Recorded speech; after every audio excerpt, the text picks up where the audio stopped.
So this is our schedule for today. I should tell you that all of the modules that we'll be presenting today are in the Dropbox that Kurt has shared the link. I'm sure you've been there before, accessing all of the hands-on materials. So our PowerPoint modules are on there also. You're welcome to download those. You can use them through the session today. You're welcome to use them forever in your courses, preparing for your prelims, whatever teaching courses that you are involved in. You're welcome to use these modules however you want. We're giving you the PowerPoint version so you can take material and move it around however you want to do it. So here's our flow for today. We're going to start off with 3 modules with Geochronology. They're about half an hour each, something like that. And we'll do a little bit of Q&A between each one, and definitely jump in the chat function as we go if you have questions. There's also a couple of polls that I've put in here that we'll be working through. We'll take a little break, and then we're going to do some hands-on work with data reduction and uploading to Geochron. Then we'll have lunch midday. This is sort of on a Tucson schedule anyway. And then we'll dive into 3 modules after lunch here: quantitative analyses, a hands-on activity. We'll talk about theory and applications of lutetium-hafnium geochemistry. We'll have a break, and then we'll do some more hands-on work with hafnium plotter, and we'll end up talking about trace element geochemistry, and then we'll have some wrap up at the end. So that's our plan for today. Unless there's anything that we should address up front, let's just go ahead and dive into our first module. And I'll stop here for a second and see if there's anything coming in on the chat that we need to address. I think we're all set. Sarah and I are pretty happy. Hope everybody has some coffee ready to go. Okay, we're going to start off from kind of ground zero, which is the isotope decay systems of our parents, uranium and thorium, decaying to our daughter product, lead. And fortunately, in contrast to many other radioactive decay systems, these systems are pretty simple. There's no significant branching or interferences in any way. It's pretty simple. We start off with a parent here, uranium-238. And this is the first reaction that takes place. This is kind of the statistical part of radioactive decay. And this is the one that controls the rate of decay of this system. So this is the rate controlling one. This is like the faucet on the hose that determines how fast uranium-238 is going to decay down to lead-206. All of the other half-lives are shorter. So it's a pretty simple system. Every atom of 238 that decays ends up as lead-206. So it's a simple system. There is a little bit of a complexity that thorium-230 is in the decay system. And as you know, there's an isotope of thorium-230 that's naturally occurring also. And so in a mineral like monazite that has a lot of thorium, you might get a little bit of 230 from the decay of that thorium, which then also contributes to 206. So you could have a little bit of extra 206 if there's a lot of thorium present in your mineral. For example, for monazite, young samples, you need to do a bit of a correction for that. But for zircon, for most older systems, no problem. It's a simple decay system. And the half-life, this is the important part, it's about the age of the Earth, just by coincidence. 4.5 billion years is the half-life. And so here's our second decay system, that uranium-235 decays to lead-207. It has a much shorter half-life, about 700 million years. And this is going to be really important. I think this is an essential part of understanding how geochronology works, is that we have 2 different chronometers, 238 and 235. It's like having 2 watches on your arm, and they're ticking at different rates. And that's a really powerful aspect of the technique. One is more powerful for younger systems, and the other one is more powerful for older systems. So we'll talk a lot about that this morning. And then here's the third one, thorium-232 decays to lead-208, and this has a very long half-life, 14 billion years. So we'll kind of explore those 3 decay systems in these next plots. But first, just to kind of rub your nose in the decay equation and the age equation, we don't need to work our way through this today, but maybe when you're preparing for your comps, you might spend a little time going through this slide here and just make sure you understand how that derivation works. But it basically is just the fundamental process of radioactive decay, that the rate of change of a parent atom is a function of the number of the parent atoms. And so you've seen this before in a classroom setting where you start off with parents, and then after one half-life, half of the students have to sit down. After the second half-life, half the students So it's proportional to the number of students who are in the classroom. And so we end up here with the equation that the number of daughters is proportional to the number of parents, kind of going back to this idea. And then it's lambda, which is the decay constant. That's just kind of the probability that a decay is going to happen. And time, of course, that's what we're interested in. And then this would be the decay equation where it's daughter to parent. That's the important ratio that we're going to be working with. And then it's e to the lambda t minus 1. So just basics of how that decay equation is derived. So here's how it works. This is sort of a fun example if you're especially into bike racing, although this view right here might be a little scary, seeing a bike over people's heads. But here's how it works. If you start off at a bike race in the morning, you know the number of riders. And then during the day, you know the number of people that have crashed during that bike race. All you need to know to figure out how long that bike race lasted were these three things: the number of riders, the number of crashes, and the probability of a crash. And this is probably what your mom told you before the start of the bike race. So, darling, don't go racing today. The probability of a crash is lambda. So your mother probably told you that. And then if you have those three things, you can just change the decay equation to the age equation. Time is lambda parent over daughter, and the decay constant. So that's how we could use this as kind of a real world example for us today. But let's look at how these systems work in diagram space here. And we're going to start off on the left for 238 to going to lead 206, again, a long half-life. We're going to do this in terms of time now. So we're going to start at the age of the Earth. The Earth just forms. We have a zircon crystal.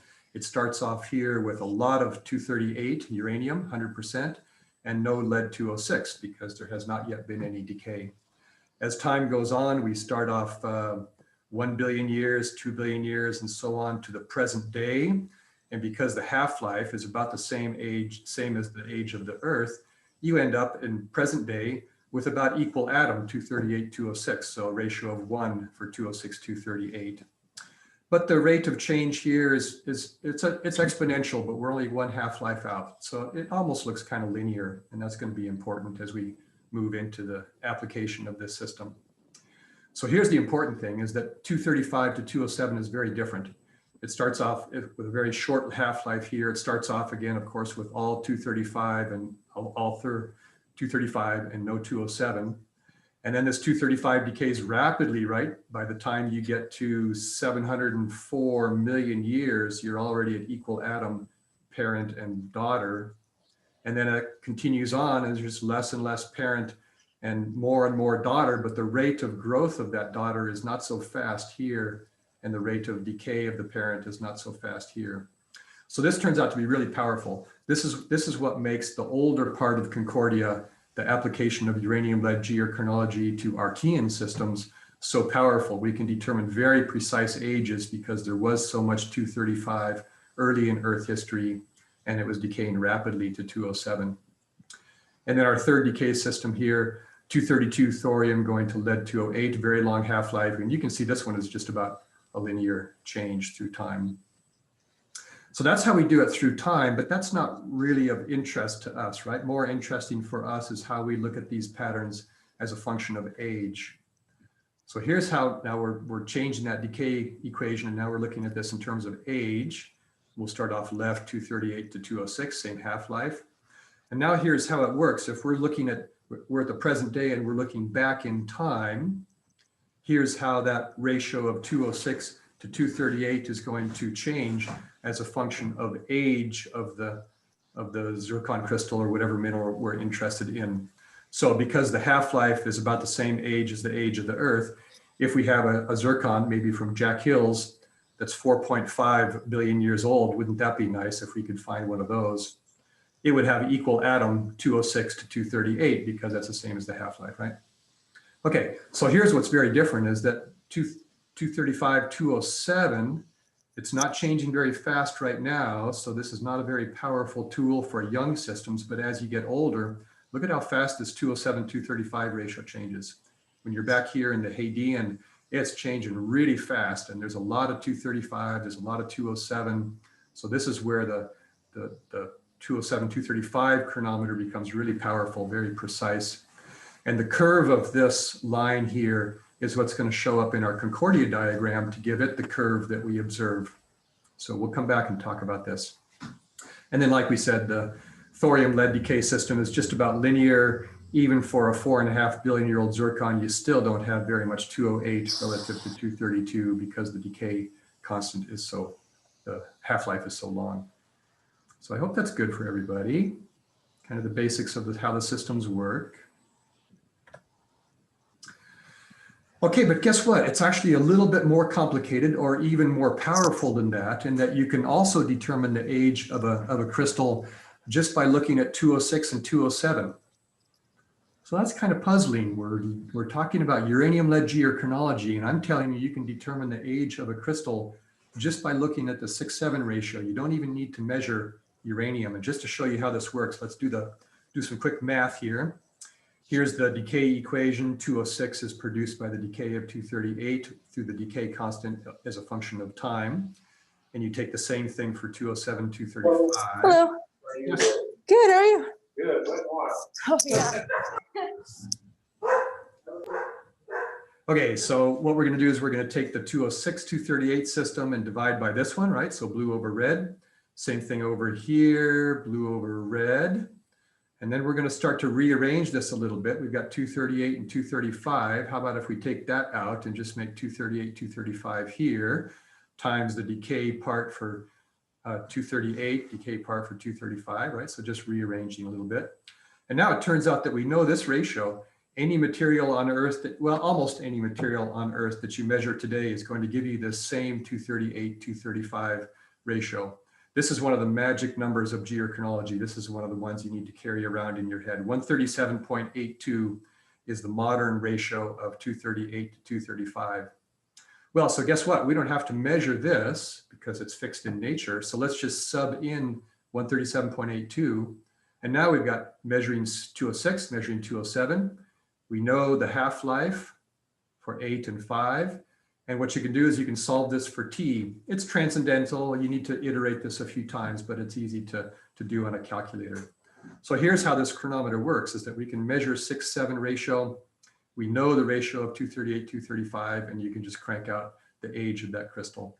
And here's how the 6-7 ratio goes as a function of time. If it's a very young, as a function of age, very young system, you get a high ratio, about 20 something. As that crystal gets older and older, the 6-7 ratio decreases because there's more 207. Okay, so we have these 4 different chronometers, not just 3. 68, 75, here's the new one, 67, and 208, 232. And the question is, which of these chronometers are we going to end up using? Which is the most powerful one? And that's a complicated question that's going to take us some time to work through that. So, but first let's look at this in terms of isotope space. We'll go to this diagram, which shows kind of schematically how much 238 is going to be in your mineral that you're measuring. 235 is always less, 232. And it shows how 238 decays to 206, 235 decays to 207, 232 decays to 208, right? So this is just what we've shown now in a slightly different way on the isotope spectrum. So that's all great, but look at this. It turns out when you're on your mass spectrometer and you're measuring lead 208, 207, 206, you also will be able to measure some lead 204. It's a small amount. There's usually much less 204 than any of these other systems, but it's always there. There's always 204 in every mineral that you'd analyze. So what does this mean for us? And I know you're thinking about this. Wait a minute. This 204, it's not a product of decay, right? There's nothing that's decaying to 204. So that means that 204 must have been there when the crystal formed. This would be back at time 0. And that would make you wonder, well, if there was 204 present at time 0, was there also some 206, some 207 and 208? And the bad news is that yes, every zircon crystal that you have, every mineral you measure, has some 206, 7, and 8 that's initial. It was there at time 0. And so the question is, uh-oh, that means my ages are 2. And let's see if we can pull up that poll.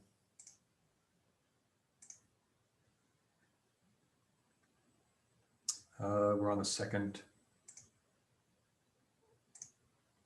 Hang on. Here we go. I'd like everybody to check in on the poll here. Uh-oh, my ages are too, what's it going to be?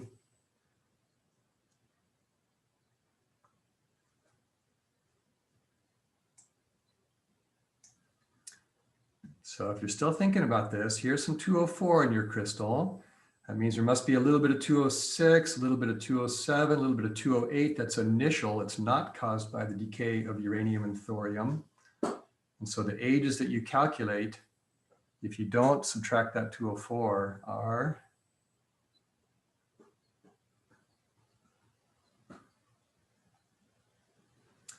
looks like we're a little over halfway there. Let's get everybody clicking in here. I'd like everybody to vote. It's voting season. Let's vote.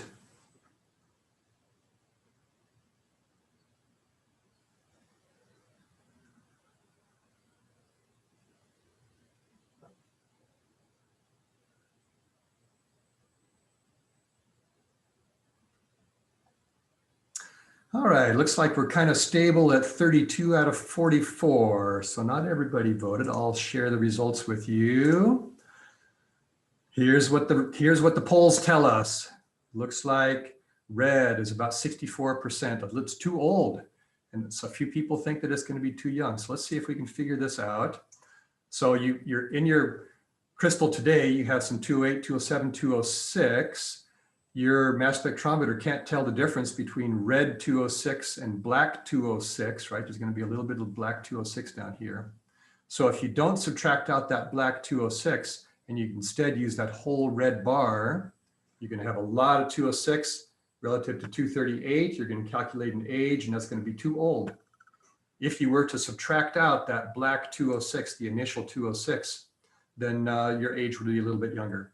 So the answer is that your age is going to be too old. So you have to do this 204 correction. You have to subtract out this common lead from that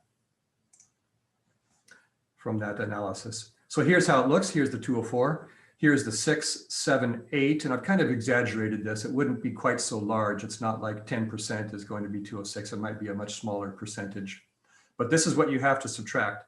And so the question is, how do you know how much 206, 207, and 208 to subtract? How do you know what the ratio was back at the time of crystallization of 206 to 204, 207, 204, and 208, 204? So you want to jump in and just chat? Tell me, how do you do this? How do we know how much 206, 7, and 8 to subtract from our measured values to do this correction for common lead?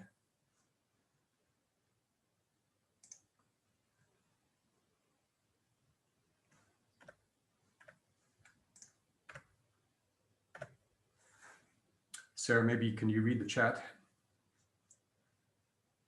There has been nothing said, but I would be happy to read it. Oh, now we've got chondrite as an option. Do chondrite, yeah, look at chondrites. What else? I've given you a hint over here on the right. What is that flashy gray crystal in the upper right here?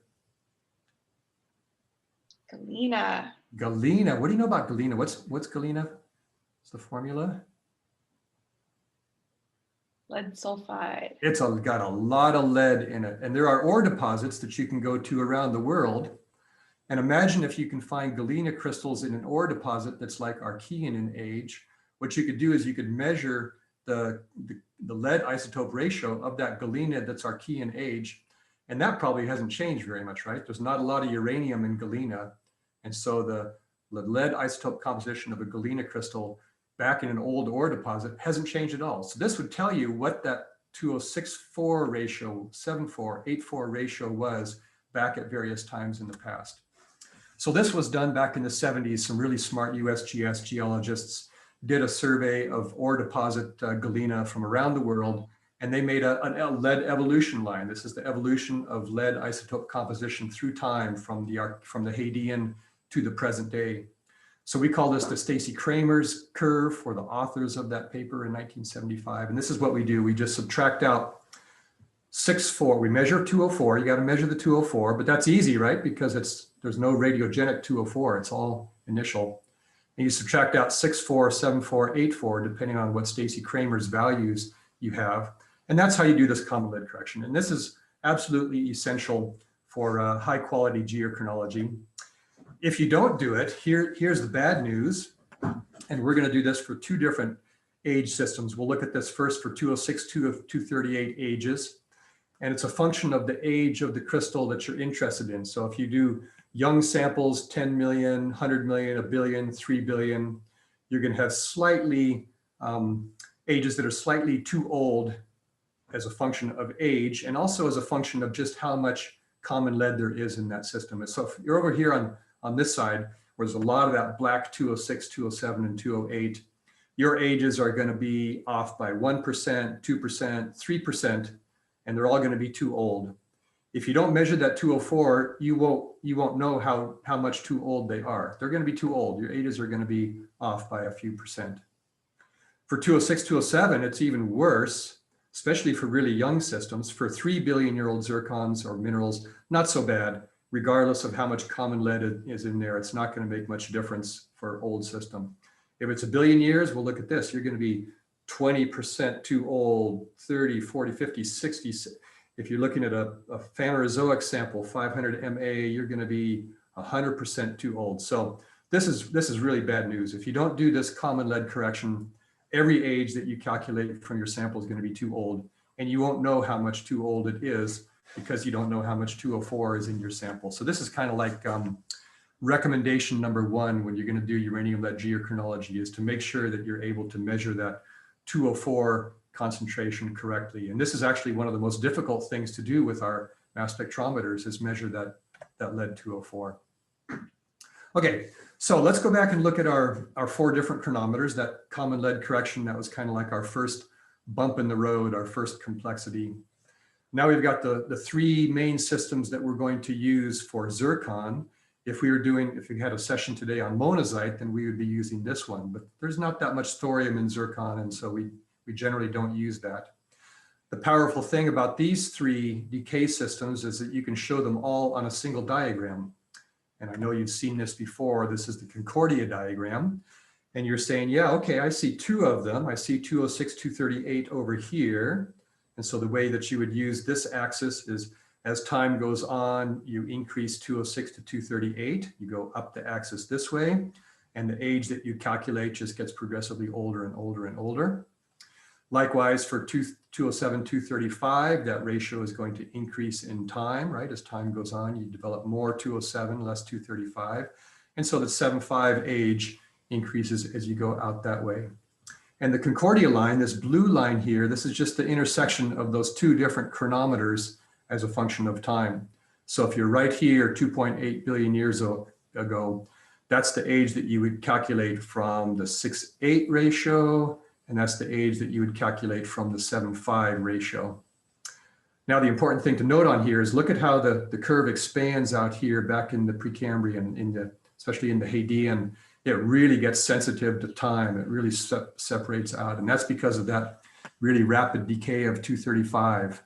Remember, early in Earth history, lots of 235 decaying rapidly.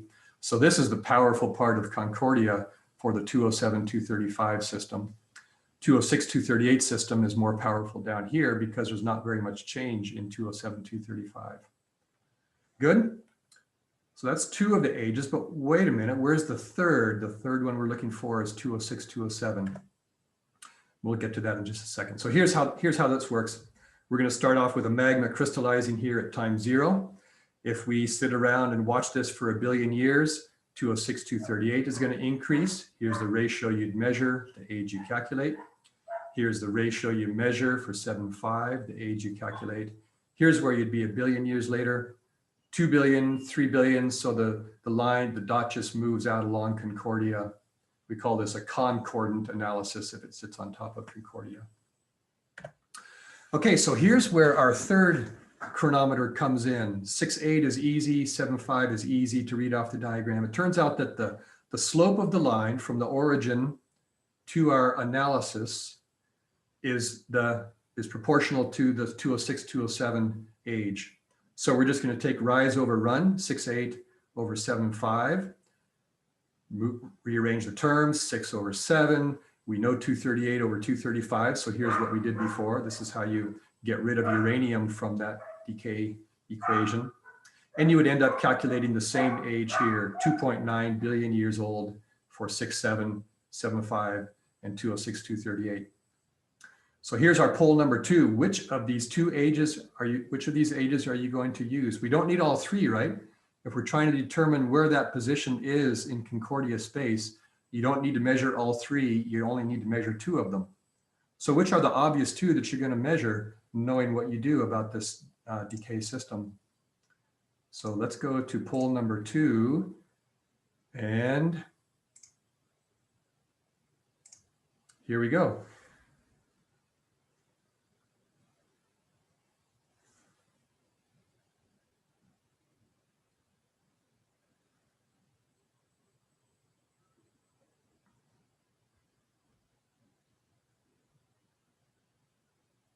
So the question is, which are the 2 ages that you're going to use to determine the position on concordia?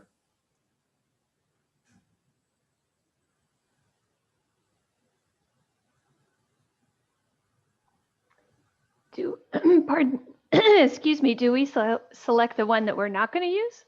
Yeah, I know the question is a little different from the title of this. So let's just answer the specific question. Which 2 ages are used to determine position on concordia?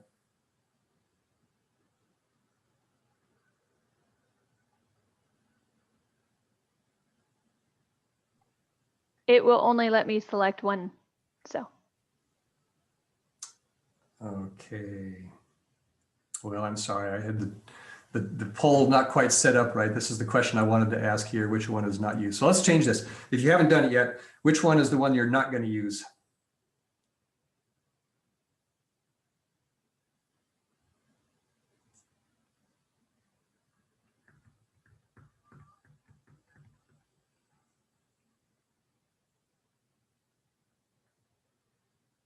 All right, looks like we're getting most people in.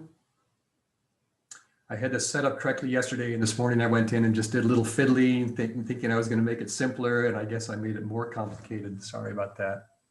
So end polling, and because I messed up the question, maybe this is not so useful, but let's just kind of think about it with these 3 up here. You got 6, 8, 7, 5, and 6, 7. Everybody agrees you're going to do 206, 207. And the question is, between these 2, which are you going to use?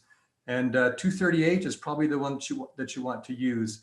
And that's because there's so much more 238 than there is 235. How much more 238 is in your crystal than 235? What's that magic number?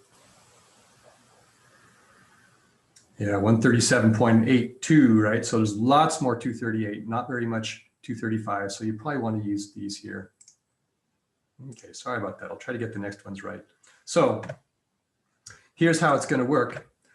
We're going to use the 206, 238 system because there's a lot of 238 present.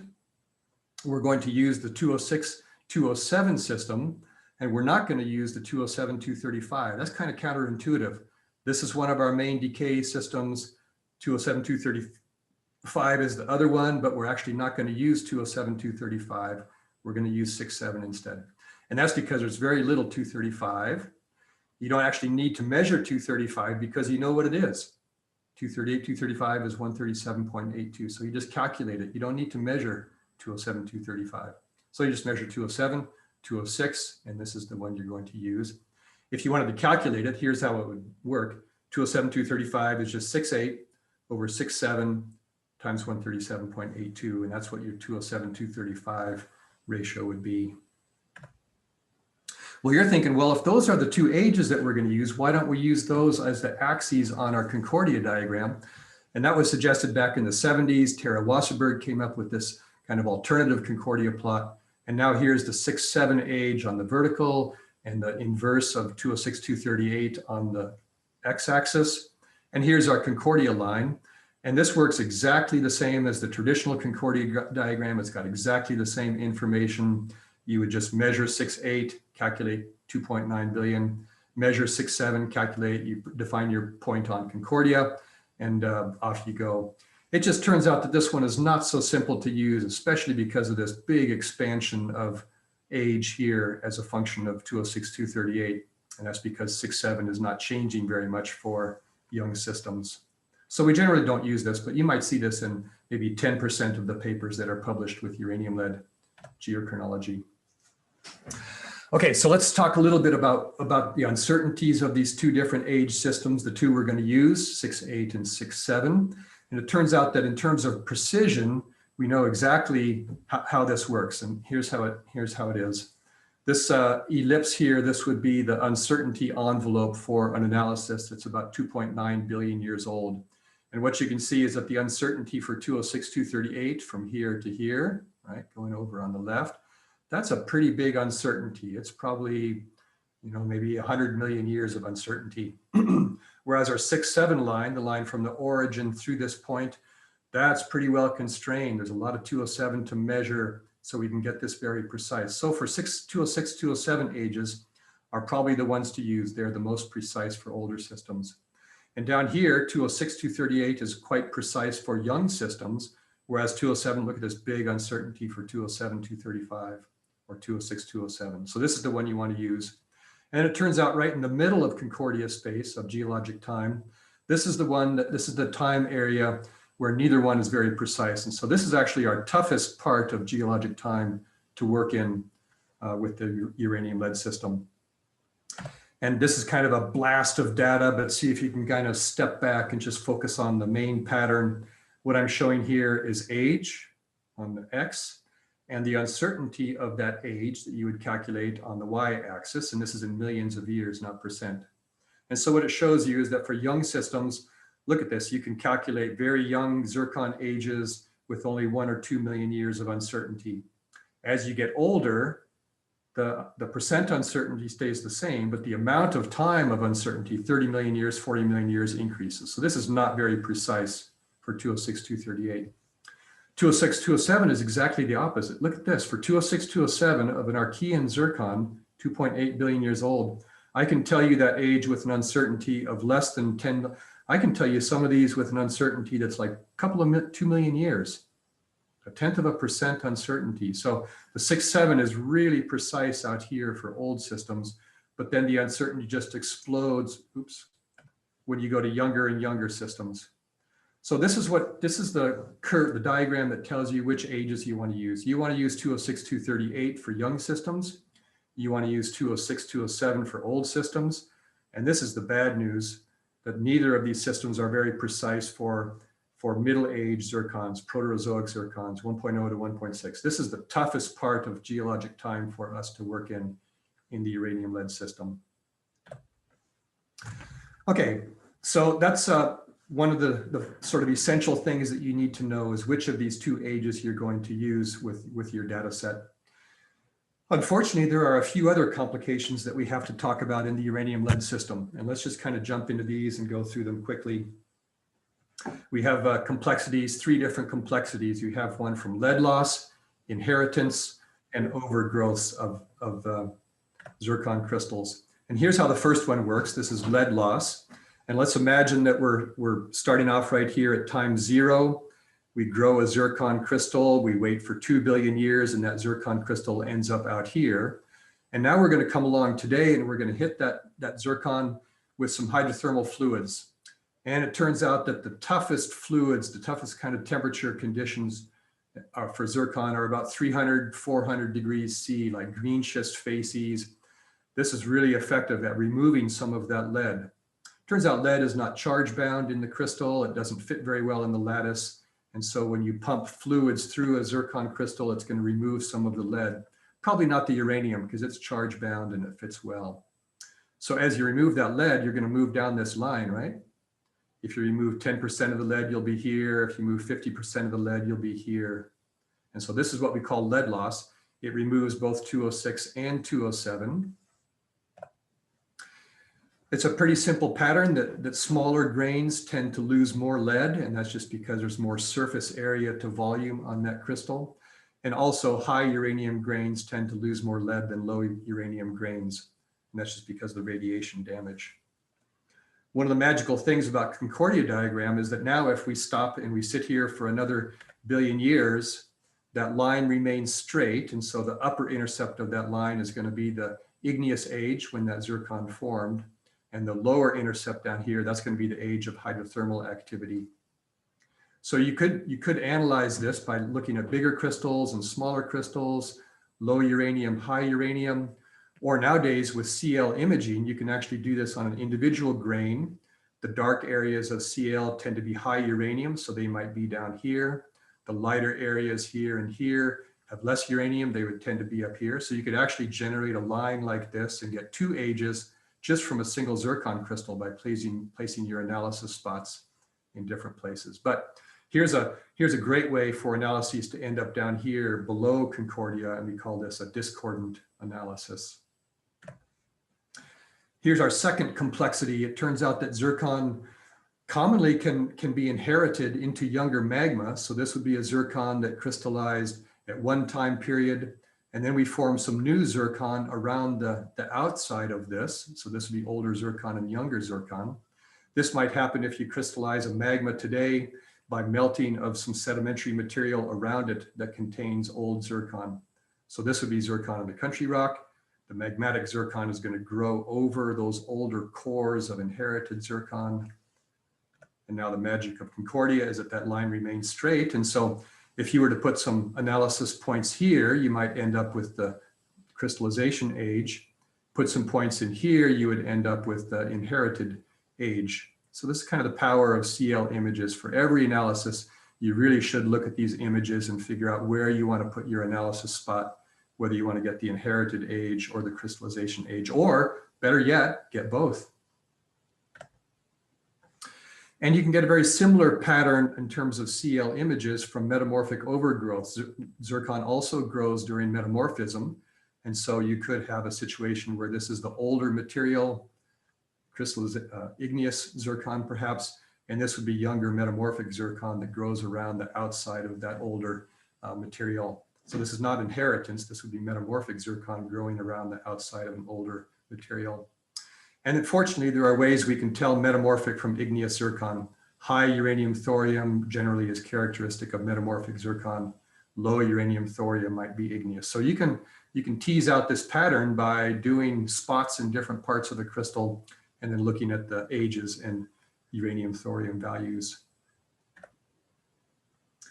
So let's see how this plays out with a detrital zircon data set. This is just a set of a few hundred analyses from a sample, and you can see this was an interesting sample because it's got zircon ages that are quite young, middle age, and quite old. And you can see that lots of these analyses are right on top of concordia, and if that's the case, then life is good, right? There's no ambiguity about the age of that zircon crystal.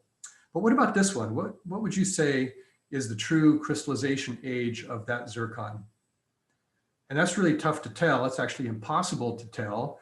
You've got a lot of degrees of freedom. It could be this old, having been pulled down by lead loss, or it could be this age and having been pulled up by inheritance. And so if you have an analysis that's way off of concordia, way out here, it's really tough to be sure what the true age of that crystal is. The closer you are to concordia, the fewer degrees of freedom, the less uncertainty there is about that age. So this is something that you have to determine as the owner of this data set, even though the data might be generated in a lab where they know a lot about the individual analyses. You're the one that has to decide which of these analyses you're going to use or not. So the way we do this is by calculating how discordant your crystal is. And we do this with this convention that we look at the 6-7 age and we divide it by the 206-238 age. So here's 6-7 age, right? Here's the 638 age of that analysis. The ratio of those two just gives you the percent.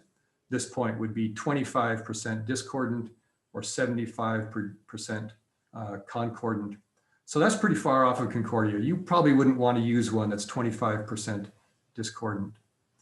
Well, so what kind of a cutoff are you going to use? Are you going to say, well, I'm only going to take analyses that are less than 10% discordant or 5%?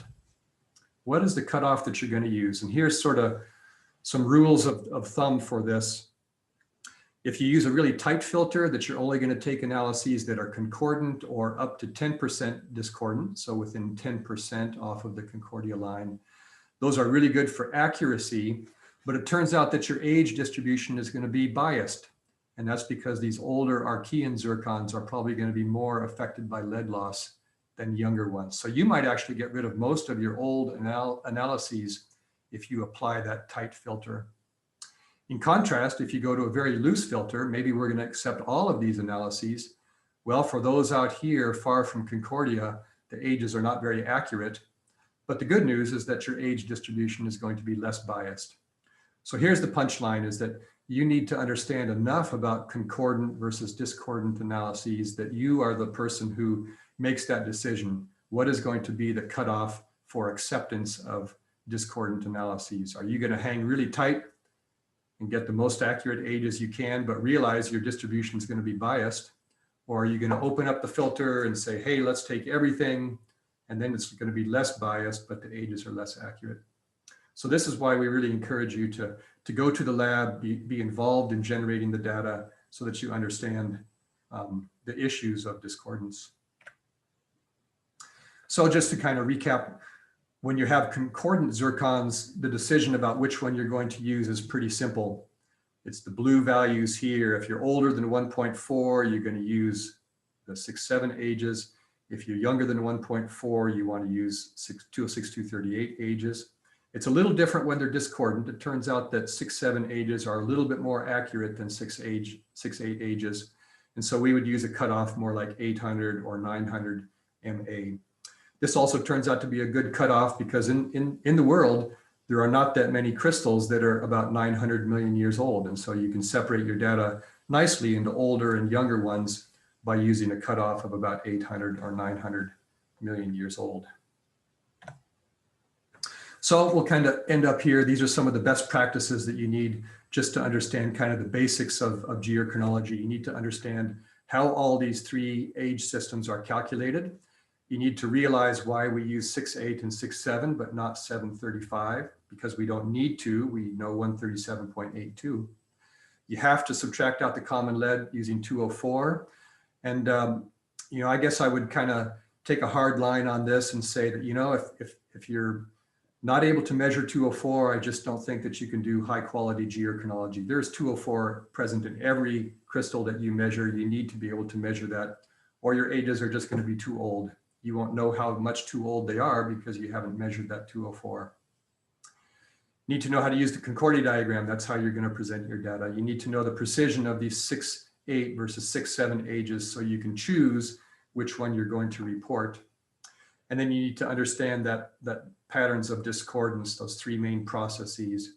CL images are an absolutely essential tool for doing that kind of analysis. You need to be able to see where the spot is in each grain to understand that discordance process.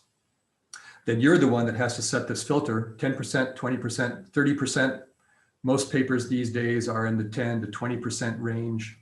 And you also need to set that cutoff for 6-8 versus 6-7. So this is why it's so important for you to be engaged in the generation of this data, is that you need to make some really important decisions about how your data are going to be processed and reduced and plotted and analyzed and then eventually interpreted. So I'll stop there for just a minute and see if there's any questions. This was the end of module number 1.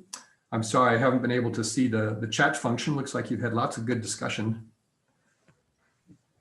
Are there any questions that we should deal with in person? If yes, just jump on with your audio and fire away. We'll probably spend 5 minutes doing this and just see if there's any questions or issues that come up.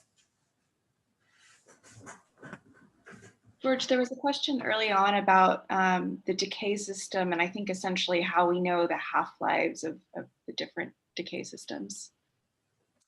Yeah, that's actually a really interesting question. And this is something that the young Earth folks are very set on. How do we know those decay constants? And traditionally, it's been done in a very simple way. You just take a lot of uranium and you put it into some kind of amount and you measure the alpha and beta decays that are coming off of that material. And if you know how much is there and you can count the decays, then you can figure out what the half-life would be. It's just a probability of individual atom decaying in a unit of time. So that's all done strictly by measurement. There's no interpretation. There's no belief in that. That's something that we can just straight up measure.